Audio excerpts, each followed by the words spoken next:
Hi everyone, स्वागत है आपका मेरे YouTube channel physics solution point पर। आज हम हिंदी मीडियम बोर्ड के लिए एक वेरी इंपॉर्टेंट आर्टिकल कराने वाले हैं जो बोर्ड ऑफ एग्जाम में आने के पूरे चांसेस है इसके 95-98% तक आ सकता है टॉपिक, और इससे रिलेटेड कोई भी प्रॉब्लम आपसे पूछी जा सकती है। तो उम्मीद करता हूं कि आप मेरे साथ बने रहेंगे। मैं आपसे आपका हृदय से आभारी हूं उन लोगों का जिन्होंने मेरे चैनल को सब्सक्राइब किया है या जो लोग बिना सब्सक्रिप्शन के भी देख रहे हैं। आपका प्यार और स्नेह यूं ही बना रहे, इसके लिए धन्यवाद। आज हम अपने टॉपिक को स्टार्ट करने वाले हैं यंग डबल स्लिट प्रयोग में फ्रिंज की चौड़ाई का सूत्र। Very important article for board of exam, चाहे कोई सा भी बोर्ड एग्जाम हो। अब बात करते हैं हम यंग डबल स्लिट एक्सपेरिमेंट की। तो थोड़ा सा मैं बता देता हूं। यंग ने एक एक्सपेरिमेंट किया था इंटरफ्रेंस से रिलेटेड, और उसका एक्सपेरिमेंट अरेंजमेंट जो है वो सीधा यहाँ हमने फिगर में ड्रॉ किया है। उन्होंने क्या किया था कि एक मोनोक्रोमेटिक लाइट सोर्स लिया, एक वर्णी प्रकाश स्रोत लिया। इस एक वर्णी प्रकाश स्रोत से जब प्रकाश फैलेगा, ये बिंदुवत है, बिंदु के समान है, तो चारों ओर स्फेरिकल वेव फ्रंट की फॉर्म में ये प्रकाश फैलेगा। और जब स्फेरिकल वेव फ्रंट की फॉर्म में प्रकाश चलेगा, यानी कि गोलीय तरंगाग्र की स्थिति ऐसी होगी इस टाइप से ये आगे बढ़ता हुआ S1 और S2 पर पहुंचेगा।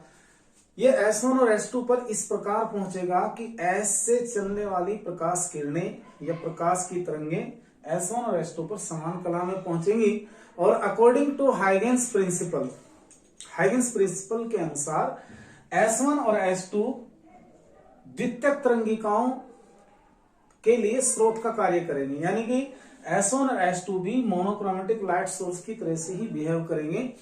और यहां से चलने वाली प्रकाश तरंगें इस पर्दा, ये जो हमने पर्दा यहां दिखाया है, इसे नाम दे दीजिए XY। इस पर्दे के विभिन्न बिंदुओं पर अलग अलग कलाओं में पहुंचेंगी। कुछ बिंदुओं पर समान कला में पहुंचेंगी, कुछ बिंदुओं पर विपरीत कलाओं में पहुंचेंगी, कुछ बिंदुओं पर फेज डिफरेंस ही 0 रहेगा, ऐसी पहुंचेंगी। S1 और S2 से जो तरंगे बिंदु O पर पहुंच रही हैं, इनके बीच कलांतर समान होगा। कलांतर समान होने से इनके बीच का S1 और S2 से चलने वाली प्रकाश तरंगों के लिए कला कांस्टेंट रहेगी, एक जैसी रहेगी। तो कलांतर क्या होगा, इनके बीच शून्य, इनके बीच कलांतर क्या आएगा, शून्य। और जो तरंगे जिनके बीच कलांतर शून्य है वो पर्दे के बिंदु O पर फोकस होंगी, और इस O बिंदु पर केंद्रीय फ्रिंज बनेगी, पहली फ्रिंज बनेगी केंद्रीय फ्रिंज O पर। अब O से ऊपर की तरफ जैसे जैसे किरणें चलेंगी, तरंगे चलेंगी, ऐसे और बहुत सारी चलेंगी, लाखों करोड़ों बिलियंस ट्रिलियंस वेव चलेंगी, और वो पर्दे के अन्य बिंदुओं पर क्या होती जाएंगी, अध्यारोपित होती जाएंगी, इंटरफेयरिंग होएंगी। और जहां पर अध्यारोपण के बाद जब फ्रिंज बनेगी, तो वहां पे जो फ्रिंज बन रही है, या तो वो ब्राइट फ्रिंज बनेगी या डार्क फ्रिंज बनेगी, या तो दीप्त फ्रिंज बनेगी या अदीप्त फ्रिंज बनेगी, या वहां पर संपोषी व्यतिकरण होगा या वहां पर विनाशी व्यतिकरण होगा। अब बात यह है कि मान लीजिए हमने यहां पर दो अलग अलग तरंगे दिखाई। एक तो ये दिखा दी यहाँ पे, इनके लिए तो हमने बता दिया S1 और S2 से जो प्रकाश की तरंगे चलेंगी वो बिंदु O पर ऐसे कोण पर पहुंचेंगे, ऐसी कला में पहुंचेंगी जिनके बीच का कलांतर 0 है। और जब कलांतर 0 है, O की बात करें, तो उसी स्थिति में हमने ये फार्मूला पढ़ा है, ये I1 I2 cos of phi. अगर कलांतर 0 होगा तो cos 0 की वैल्यू 1 आएगी, और 1 वैल्यू होने से I विल भी क्या होगा, मैक्सिमम होगा। तो I मैक्सिमम होगा, तो उस सिचुएशन में हमारा जो है ये फार्मूला बन जाएगा। ये उस स्थिति में हमारे मैक्सिमम तीव्रता मिलेगी, और इस मैक्सिमम तीव्रता की जो पहली फ्रिंज O पर बनेगी वो होगी सेंट्रल फ्रिंज। इसे क्या बोल लेंगे हम, केंद्रीय फ्रिंज। ये बात क्लियर होगी। अब हम बात करते हैं, मान लीजिए S1 और S2 से चलने वाली प्रकाश तरंगे बिंदु P पर पहुंच रही है, बिंदु P पर पहुंच रही है। ये पर्दा हो गया XY, पर्दे के बिंदु P पर पहुंच रही हैं, और पर्दे के बिंदु P की बिंदु O से जो दूरी है वो X है। अब ये बात हम यहां देखने वाले हैं, हमने आपको एक फार्मूला लिखा है यहाँ, I = I1 + I2 + 2 √I1 I2 cos phi. हमने एक फार्मूला लिखा, इस फार्मूले के अकॉर्डिंग हमको ये देखना है कि P पर अगर हमें अधिकतम तीव्रता की फ्रिंज मिल रही है तो वहां पे संपोषी व्यतिकरण होगा, और संपोषी व्यतिकरण होगा तो वहां पे दीप्त फ्रिंज बनेगी। अब अगर बिंदु P पर कोई ऐसा कोण लें जिसके लिए कोस फाई की वैल्यू -1 हो, जैसे पाई, 3 पाई, 5 पाई, 7 पाई, ओड मल्टीपल ऑफ फाई का कोई भी हम कोण लेते हैं तो उसके लिए कोस की वैल्यू हमेशा माइनस में आएगी। तो इस स्थिति में बिंदु P पर डार्क फ्रिंज बनेगी, विनाशी व्यतिकरण होगा, मिनिमम तीव्रता की फ्रिंज बनेगी। तो इन बात बिंदु P पर दीप्त फ्रिंज का बनना या अदीप्त फ्रिंज का बनना, संपोषी व्यतिकरण का होना या विनाशी व्यतिकरण का होना, इस बात पर निर्भर करेगा कि S1 और S2 से चलने वाली तरंगों के बीच कलांतर कितना है। क्या वो कलांतर 0 है, क्या वो कलांतर 2 पाई है, क्या वो कलांतर 4 पाई है, या क्या वो कलांतर 6 पाई है। अगर ये सिचुएशन है तो कोस फाई की वैल्यू ऑलवेज 1 होगी, और 1 होने से ये हमारा मैक्सिमम आएगा, और मैक्सिमम आएगा तो P पर हमारी दीप्त फ्रिंज बनेगी, चाहे उसका नंबर कुछ भी हो। दूसरी तरह से सोचते हैं, अब हम ये भी तो सोचेंगे कि ऐसा भी तो हो सकता है जो P पर तरंगे पहुंच रही हैं उनके बीच का कलांतर क्या वो पाई हो, 3 पाई हो, 5 पाई हो, 7 पाई हो, and so on, odd multiple of pi कोई भी ले ले। तो ऐसी स्थिति में P पर जो तरंग पहुंचेगी उसकी जो तीव्रता हो वो मिनिमम होगी, और it can be obtain as √I1 minus √I2 इसका होल स्क्वायर। अब ये बात पता चलेगी कि P पे या तो डार्क फ्रिंज बनेगी या ब्राइट फ्रिंज बनेगी, दीप्त फ्रिंज बनेगी या दीप्त फ्रिंज बनेगी।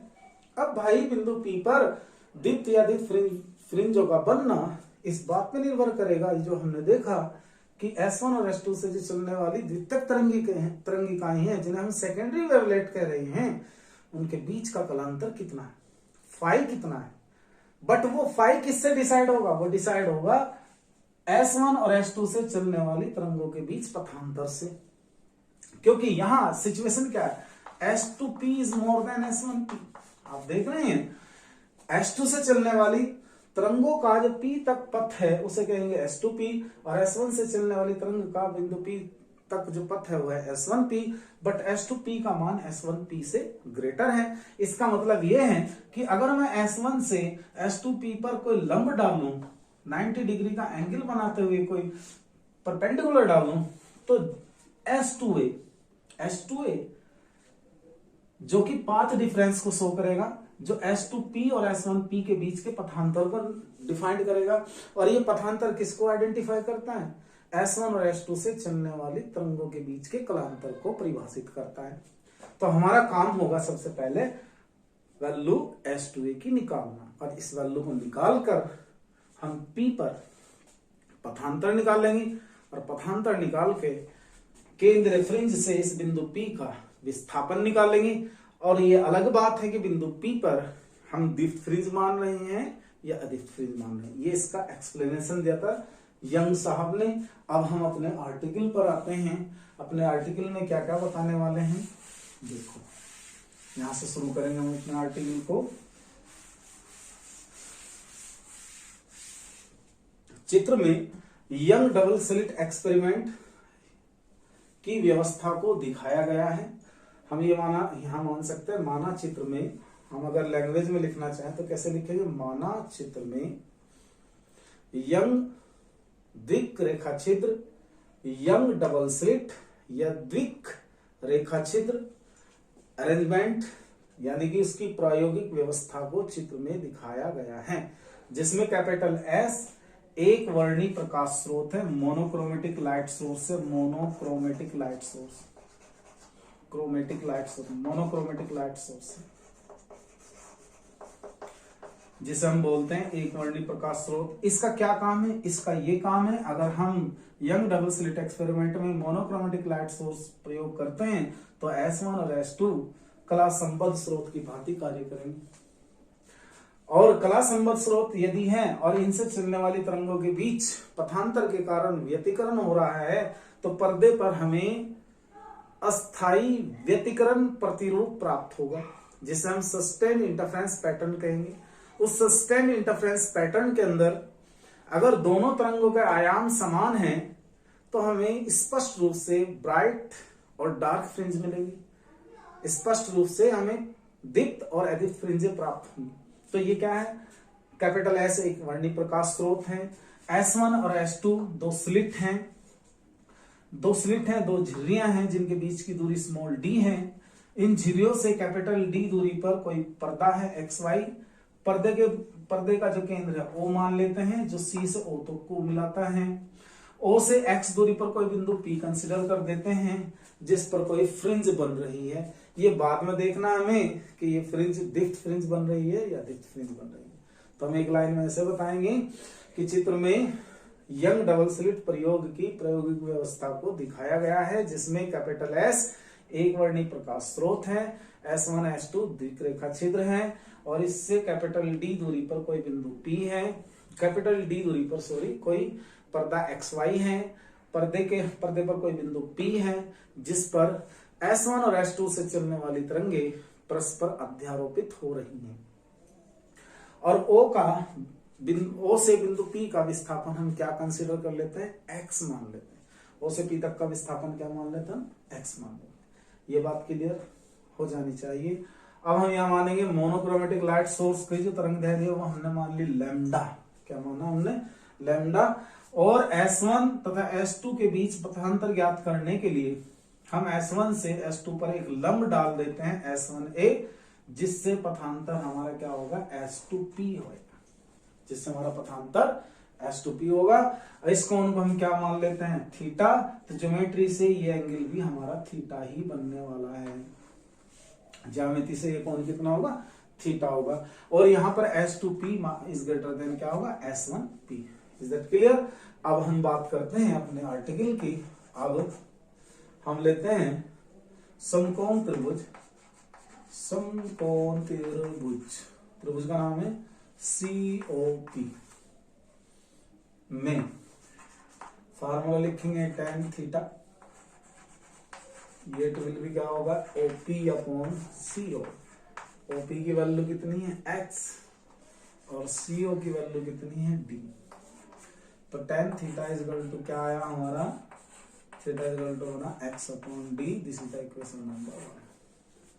चाहे तो हम इसका चित्र दिखा सकते हैं आपको, ऐसे चित्र बना लीजिए। सिंबल ये हमारा C पॉइंट है, ये हमारा O पॉइंट है, ये हमारा P पॉइंट है, ये हमारा थीटा है, ये हमारी D है और ये है यहां से यहां तक का X। ओके, अगेन पुनः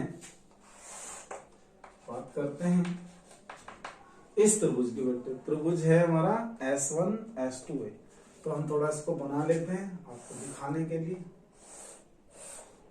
ये एंगल होगा 90 डिग्री।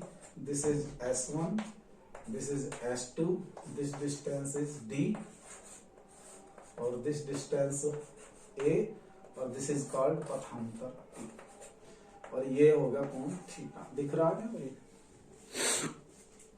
हाँ दिख रहा है। अब लिखेंगे, अब त्रिभुज, नाम लिखिएगा त्रिभुज का नाम है समकोण त्रिभुज है S1A S2 में फार्मूला लिखेंगे sine theta becomes, sine theta की वैल्यू निकालिएगा, क्या बनती है sine theta, sine theta it is equal to, लंब हो गया इसके सामने की वजह S2A और कर्ण हो गया इसका S1 S2। तो इससे क्या रिजल्ट बनेगा, इससे रिजल्ट बनना चाहिए sine theta it is equal to S2A। What is S2A, small p, और S1 S2 क्या होगा, स्मॉल b। दिस इक्वेशन दूसरी इक्वेशन, दूसरी समीकरण। आप इसे यहां तक नोट कर लें, फिर आगे बढ़ेंगे हम। नोट कर लिया, अब आगे चलते हैं। अब देखिए हमारा जो यंग डबल स्लिट एक्सपेरिमेंट है उसमें S1 और S2 के बीच की दूरी तो होती है मिलीमीटर में, बहुत कम होती है, और कैपिटल B इसके रेस्पेक्ट में बहुत बड़ी वैल्यू है। तो यहां पर हम ये कह सकते हैं कि जो थीटा है वो बहुत छोटा कोण होगा। थीटा क्या होगा, बहुत छोटा कौन होगा? It can be measure in terms of radian.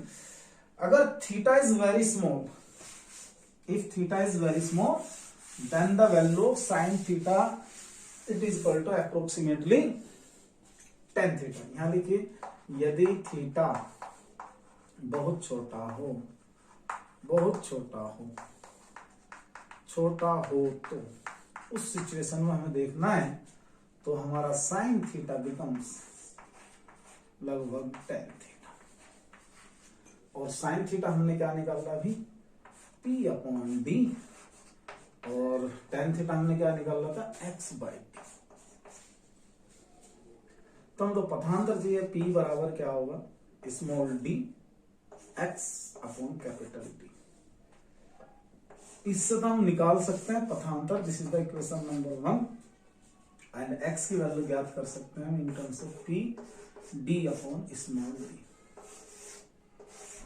समीकरण नंबर 2 हम बता सकते हैं, समीकरण 2, समीकरण 2 केंद्रीय फ्रिंज से, केंद्रीय फ्रिंज से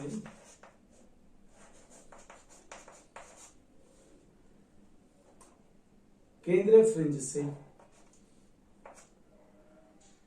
बिंदु P के विस्थापन का समीकरण, के विस्थापन का समीकरण, विस्थापन का समीकरण है। एक बात और बताएंगे आप, अगर P पे हम ये कह दें कि इस पे ब्राइट फ्रिंज बन रही है, mth bright fringe, MV bright fringe बन रही है, तो उसे कहेंगे हम MV दीप्त फ्रिंज का केंद्रीय फ्रिंज से विस्थापन। अगर पर्दे के बिंदु P पर, पर्दे के बिंदु P पर MV अधिक फ्रिंज बन रही है, डार्क फ्रिंज बन रही है, तो उसे हम कहेंगे केंद्रीय फ्रिंज से MV डार्क फ्रिंज का, अधिक फ्रिंज का विस्थापन। तो समीकरण 2 से निकलेगा ये। अब बात करते हैं हम, क्योंकि हमको क्या करना है, हमको निकालना है फ्रिंज की चौड़ाई का सूत्र। आगे बढ़ेंगे हम, ये 2 इक्वेशन याद रखेंगे, इससे आगे बढ़ते हैं। आगे बढ़ेंगे कैसे? यहां आइए, देखिए बात करते हैं। यहां लिखेंगे नंबर 1, हम ये मान के चलते हैं, यदि पर्दे के बिंदु P पर क्या हो रहा होगा, तो बिंदु P पर MV, कौन सी? MV दीप्त फ्रिंज बन रही हो, दीप्त फ्रिंज, ब्राइट फ्रिंज बन रही हो, बन रही हो, तो हम लोग ये बहुत अच्छी तरीके से जानते हैं कि अगर दीप्त फ्रिंज बन रही है तो वहां संतोषी व्यतिकरण होगा। तो हम जानते हैं, तो P बराबर क्या होगा? m lambda. पथांतर हमने कल बताया था, संतोषी व्यतिकरण की शर्त है, तो हम लिख सकते हैं समीकरण 2 से, समीकरण 2 से इट शुड बी xm, क्योंकि mth ब्राइट फ्रिंज का विस्थापन केंद्रीय फ्रिंज से देख रहे, तो P क्या होगा? m d lambda by small d। तो ये क्या होगा? यह क्या होगा? यह MV दीप्त फ्रिंज का, दीप्त फ्रिंज का, फ्रिंज का क्या होगा? विस्थापन होगा, विस्थापन होगा। नोट कर लेना आप इसे। अब हमें क्या निकालना है? हमें निकालना है दोस्त फ्रिंज की चौड़ाई। फ्रिंज की चौड़ाई क्या होती है? 2 क्रमागत दीप्त या 2 क्रमागत अधिक फ्रिंजों के बीच की दूरी को फ्रिंज की चौड़ाई कहते हैं। तो क्रमागत में m equal to mth fringe के लिए आया xm equal to m d lambda by d। अगर मुझे निकालना पड़ जाए m+1v फ्रिंज के लिए, तो यहां निकाल लेंगे। अतः m+1v फ्रिंज के लिए, फ्रिंज के लिए तो हमारा फार्मूला बनने वाला है, उसे नाम देंगे xm+1, it is m+1 d lambda by d। This equation 3 and this is the equation number 4। अब निकाल लेंगे, अब फ्रिंज की चौड़ाई, फ्रिंज की चौड़ाई, फ्रिंज की चौड़ाई, जिसे नाम दिया जाएगा फ्रिंज की चौड़ाई को बीटा, जिसे नाम दिया जाएगा W, जिसे लिखा जाएगा xm+1 - xm। और हम इससे एक कम फ्रिंज को भी देख सकते हैं, तो beta it is equal to W it is equal to xm plus 1, तो क्या आएगा m plus 1 D lambda by D minus m D lambda by D. तो beta it is equal to W, आप देखेंगे m डी लैम्डा मल्टीप्लाई कर देंगे इसकी यहाँ plus D lambda by D और माइनस का m D lambda by D. इससे ये कैंसिल हो जाने वाला है, तो हमारा beta it is equal to क्या आएगा W it is equal to D lambda by D. तो ये है दिख फ्रिंज की चौड़ाई का सूत्र आया कब, जब पर्दे के बिंदु P पर या तो संपोषी व्यतिकरण हो रहा हो या पर्दे के बिंदु P पर एम वी दिख फ्रिंज बन रही हो। तो बेटा इसको नोट कर लें आप, इसको नोट कर लें आप, बहुत अच्छा आर्टिकल है आपका।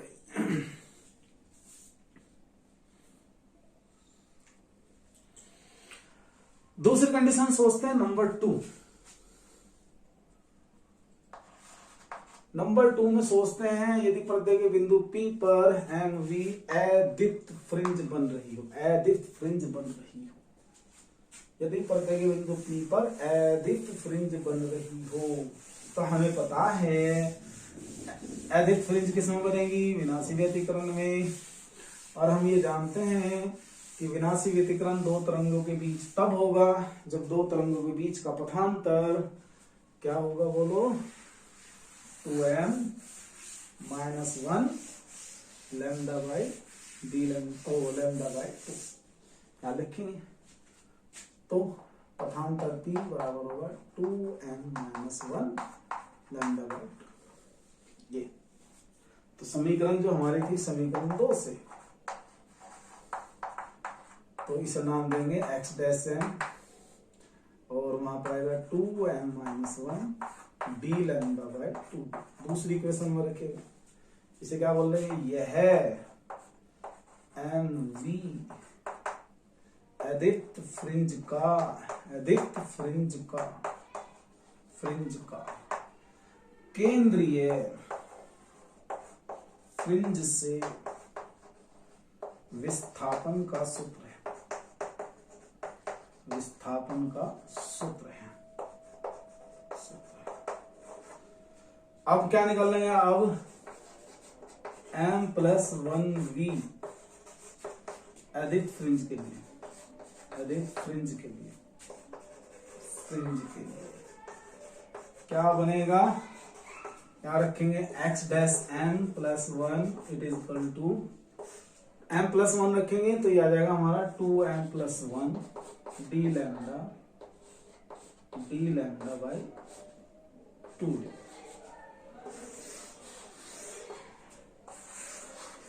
ये इक्वेशन बनी हमारी कितनी, 5th, और ये बन गई हमारी 6th। हमें निकालना आता है फ्रिंज की चौड़ाई, फ्रिंज की चौड़ाई। डेफिनेशन क्या कहती है कि दो क्रमागत अदीप्त फ्रिंजों के बीच की दूरी फ्रिंज की चौड़ाई होगी।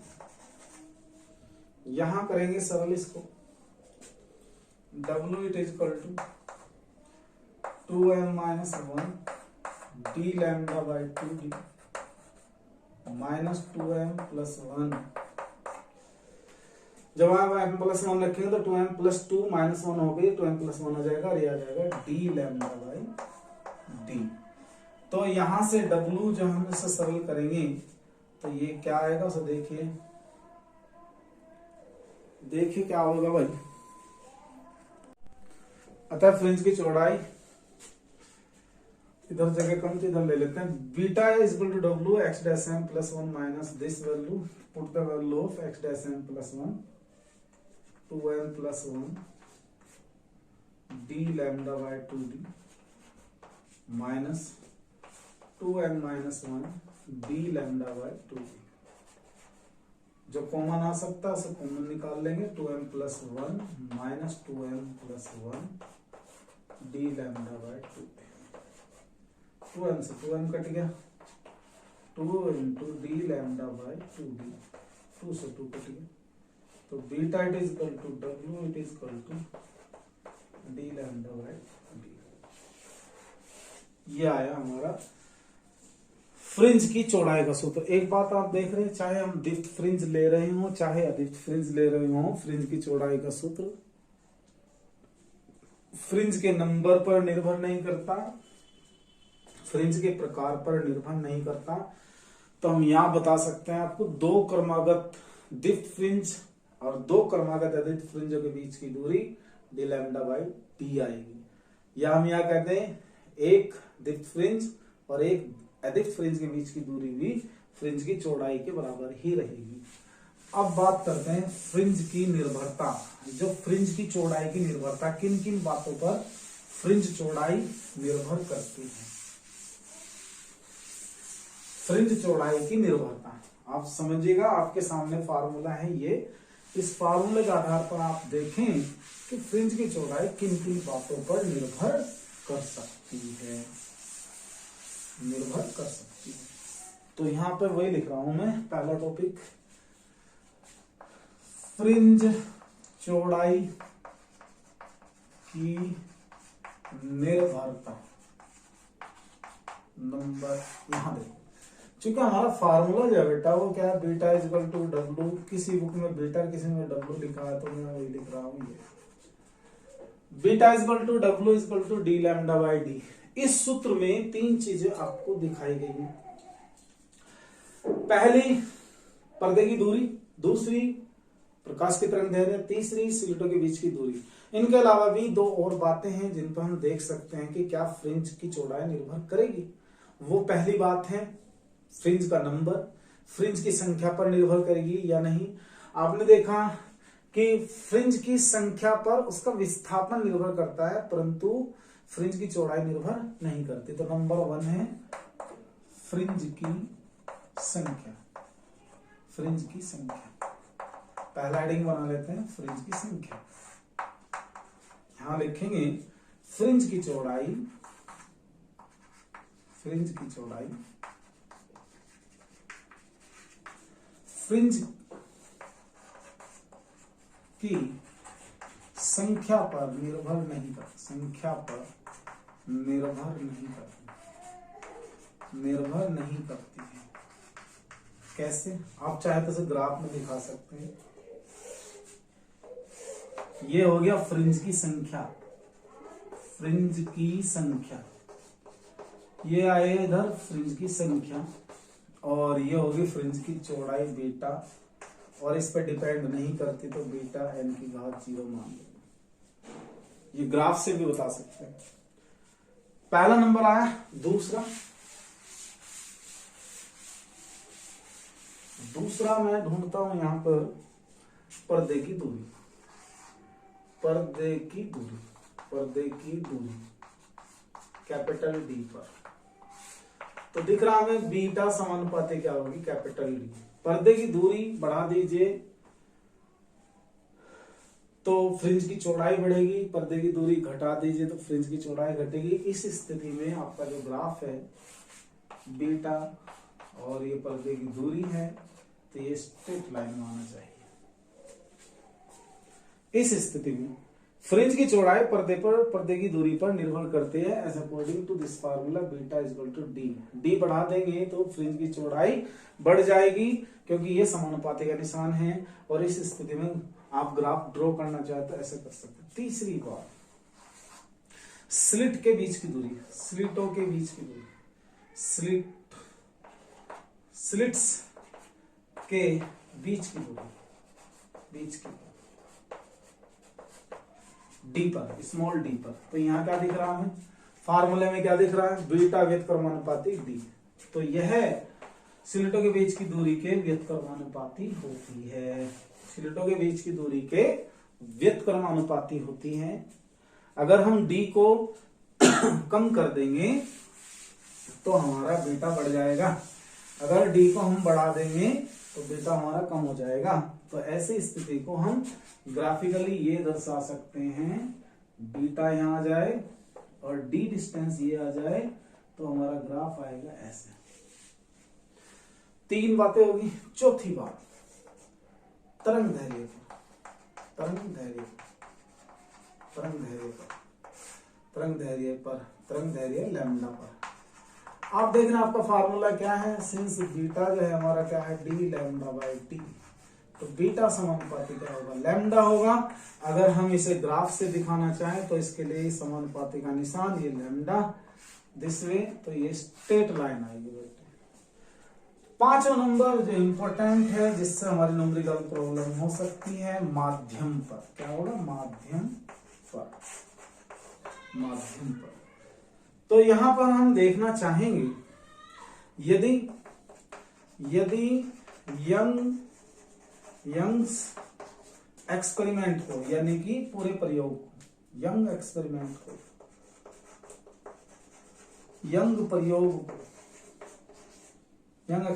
को म्यू अपवर्तनांक के द्रव में डाल दिया जाए, तो हम आपको बताते हैं द्रव में डालने पर कौन प्रभावित होगा, वो प्रभावित होगी केवल लैम्डा, तरंग दैर्घ्य। तो हम बताते हैं द्रव के लिए, मान लीजिए द्रव हमारा W है, तो लैम्डा W इक्वल टू क्या होगा, lambda upon mu. Lambda equal to lambda W क्या होगा, लैम्डा अपॉन म्यू। और लैम्डा अपॉन म्यू होने से आपको पता है सूत्र के अनुसार बीटा समानुपाती लैम्डा, इट मींस बीटा समानुपाती क्या होगा, लैम्डा W। और लैम्डा W होने से हमें पता चला है, यहां से एक रिजल्ट निकलेगा, बीटा क्या होगा, लैम्डा अपॉन म्यू, तो इट मींस बीटा व्यतक्रमानुपाती म्यू। तो इस स्थिति में फ्रिंज की चौड़ाई घट जाएगी, फ्रिंज की चौड़ाई क्या होगी, घट जाएगी। क्यों घट रही है यहां बता सकते हैं, क्योंकि बीटा जो होगा इस स्थिति में, बीटा डैश, या हम इसे नई फ्रिंज की चौड़ाई कह सकते हैं, तो बीटा अपॉन क्या करना पड़ेगा, जितना भी उसका अपवर्तनांक होगा, जितना भी रिफ्रैक्टिव इंडेक्स होगा, तो नई फ्रिंज की चौड़ाई उस द्रव के अपवर्तनांक के व्यतिक्रम के गुणनफल के बराबर होगी, मतलब उतने ही क्रम में वो कम हो जाएगी। तो ये बातें आज हमने आपको की हैं, आपको बताया है, आप इस टॉपिक को जरूर करें, पूरी चांसेस के आने के। अगर आप चैनल पर नए हैं और पुरानी वीडियो देखना चाहते हैं तो चैनल की प्लेलिस्ट पर जाएं, चैनल की प्लेलिस्ट पर जाकर आप सभी वीडियोस देख सकते हैं। हमने चैप्टर की टॉपिक वाइज वीडियो डाली हैं। Thanks for watching, thanks for being us. और जाते जाते एक रिक्वेस्ट कि भाई चैनल को सब्सक्राइब कर दो दोस्तों, बहुत दिन हो गए यार, लगातार हम वीडियो डाल रहे हैं लेकिन रेस्पॉन्स कम मिल रहा है। Thanks for watching, thanks for being us, good bye.